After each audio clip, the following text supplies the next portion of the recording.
এইবার শেখ হাসিনার রাজনীতি ফেরা নিয়ে মুখ খুলল ভারত। আজকে দৈনিক ইত্তেফাকে একটি নিউজ প্রকাশিত হয়েছে, সেই নিউজে উঠে এসেছে এই তথ্যগুলো। তো ভারত শেখ হাসিনার রাজনীতিতে ফেরা নিয়ে কি মন্তব্য করলো, এটি জানতে পুরো ভিডিওটি না টেনে দেখুন। গত 5 আগস্ট ছাত্র জনতার আন্দোলনের মুখে দেশ ছেড়ে পালিয়েছিলেন শেখ হাসিনা। 5 আগস্টের পরে বিভিন্ন মাধ্যমে দেশ ছেড়ে পালাতে শুরু করেন আওয়ামী লীগ সরকারের এমপি, মন্ত্রী, নেতাসহ মাঠ পর্যায়ের সকল কর্মীরাও। সরকারের অনুপস্থিতিতে দেশে শুরু হয় নানা সংকট। এমন অদ্ভুত পরিস্থিতি থেকে উত্তরণের লক্ষ্যে ছাত্র জনতা 8 আগস্ট অন্তর্বর্তীকালীন সরকার গঠন করে। কিছুদিন নীরব থেকে শুরু হয় শেখ হাসিনা তথা আওয়ামী লীগের রাজনীতি ফেরার গুঞ্জন। সময় সময় নেতাদের অজ্ঞাত স্থান থেকে বক্তব্য সামাজিক মাধ্যমে বিভিন্ন বিবৃতি দিয়ে উত্তেজনা সৃষ্টি করতে শুরু করেন।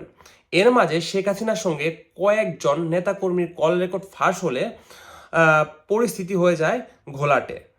যদিও এসব কল রেকর্ড আদৌ সত্য কি না, এআই জেনারেশন দিয়ে তৈরি কিনা, এটি কিন্তু এখনও নিশ্চিত হওয়া যায়নি।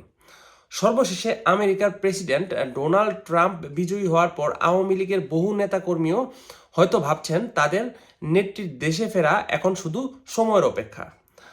কিন্তু বাংলাদেশে শেখ হাসিনার রাজনৈতিক পুনর্বাসন কি আদৌ সম্ভব? এই অত্যন্ত স্পর্শকাতর বিষয়টা নিয়ে দিল্লি কি ভাবছে?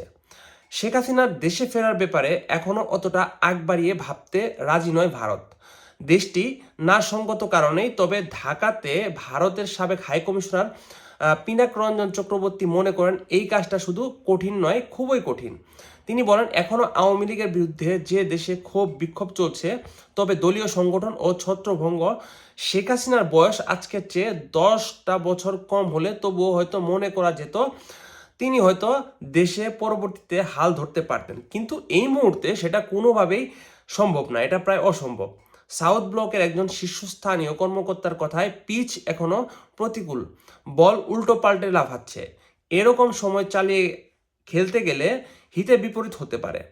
ক্রিকেটার উপমা হিসেবে হাসতে হাসতে তিনি বলেন, এখন বরং ধৈর্য দেখানোর সময়, ফলে প্রতিপক্ষের লুজ বলের জন্য অপেক্ষা করাটাই শ্রেয়। তো এই হচ্ছে গুরুত্বপূর্ণ নিউজ। শেখ হাসিনা রাজনীতিতে ফেরা বর্তমান সময়ে অসম্ভব, এটি কিন্তু তিনি বোঝাতে যাচ্ছেন। তো ভারতের এই মন্তব্যটিকে আপনারা কিভাবে দেখছেন তা অবশ্যই কমেন্ট করে জানাবেন। আর এমন আরও গুরুত্বপূর্ণ ভিডিও আপনি সবার আগে পেতে আমাদের চ্যানেলটি সাবস্ক্রাইব করুন। ধন্যবাদ সবাইকে পুরো ভিডিওটি দেখার জন্য।